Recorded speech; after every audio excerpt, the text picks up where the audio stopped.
साला आज म पनि बनाइदिनु पर्यो के चाउँदो रहेछ यो हेरौँ त वाउ ला के हो यो त गोटा गोटा चढ्यो त डैट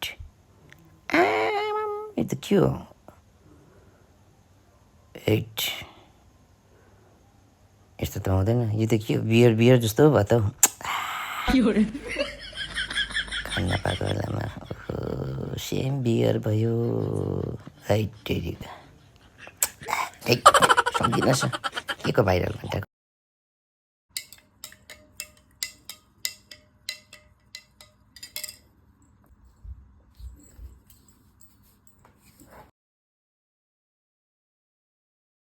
है साथी हो सबले हल्दी हालेको राम्रै हो भाइरल रिल्स होइन मैले चाहिँ जुस बनाएर खाइदिएको नि